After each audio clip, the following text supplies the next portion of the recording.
আসসালামু আলাইকুম, আশা করি সবাই ভালো আছেন। তো আজকে ভুনা খিচুড়ি করলাম গরুর মাংস দিয়ে। তো আজ আমি রেসিপিটা সবাইকে দেখাবো। এইখানে কি কি লাগলো সব কিছু একটু দেখাই দিছি। তো এখানে নিয়েছি আমি হাফ কেজি গরুর মাংস। এটা আমি ছোট করে কাটছি। আর এখানে যত প্রকার মশলা ছিল সব মশলাগুলো আমি এখানে এক এক করে রেখেছি। এখন ভালো করে এটা মেখে নেব। তো আমার মাখামাখি কাজ শুরু হয়ে গেল। আমি আগের থেকে তেল দিইনি, যেহেতু আমি আগে গোশ কষাবো, তারপর হচ্ছে খিচুড়ির জন্য চাউল টাউল রেডি করব। তাই এখানে হচ্ছে আমি রাইস কুকারে দেব। তো তার জন্য আমি ভালো করে এটা মাখিয়ে তারপর হচ্ছে মাংসগুলা সাথে দিয়ে দিচ্ছি। ছোট ছোট পিস করে কাটছি যাতে তাড়াতাড়ি সিজে যায়, যেহেতু আজ জুম্মা মুবারক, সবাই নামাজ কালাম পড়তে যাবে, যাতে তাড়াতাড়ি রান্নাটা আমার হয়ে যায়। তো এখানে আমার মাখামাখি কাজ প্রায় শেষ। এত সুন্দর লাগতেছে দেখতে। আমার রাইস কুকারে দেওয়া হয়ে গেছে, এর জন্য আমি আবার সালাদ কেটে রাখছি এখানে। তো খিচুড়ির জন্য এখানে সব কিছু রেডি করে রাখছি। আর বারবার যে দেখতেছি যে গোশের কী অবস্থা, ঝোল টোল কমছে নাকি। তো কষানো প্রায় আমার কাছাকাছি। এদিক থেকে মুগ ডাল একটু ভেজে নিচ্ছি, সাথে মুসুরির ডালও অ্যাড করব।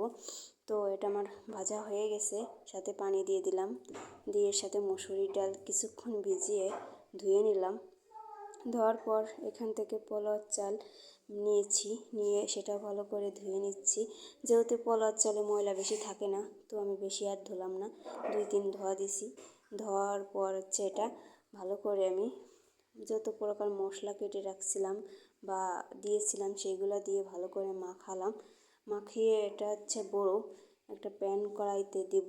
যেহেতু আমার বাসায় শুধু আমরাই খাই না, আশেপাশের বাসার সবাইকে আমি কম বেশি দিই, যতটুক সাধ্য আমার ততটুক সবাইকে দেওয়ার চেষ্টা করি। তো আমার মাখামাখি কাজ এখানেও শুরু হয়ে গেল। বেশি মশলা দিলাম না, যেহেতু আমার গরুর গোশে মশলা দেওয়া আছে। তো পানি আমার পরিমাপ মতো দিয়ে আমি চুলায় এটা বসিয়ে দিলাম। তো দুপুরবেলা কেমন জানি আমার কাছে একটু অন্ধকার অন্ধকার মনে হচ্ছে, যেহেতু আমার রান্নাঘরে আলোটা আমার একদম সূর্যের আলোটা চলে আসে আমার রান্নাঘরে। তো আমি একটু নাড়াচাড়া দিয়ে দিলাম।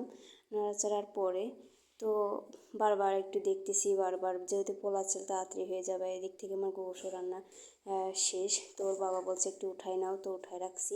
আর এদিক থেকে ভাতের মধ্যে সেই গোশ পুরাটা দিয়ে দিছি, যাতে এর সাথেও আর একটু সিজুক, যদি না সেজে কম সেজে গরুর গোশ বলে কথা।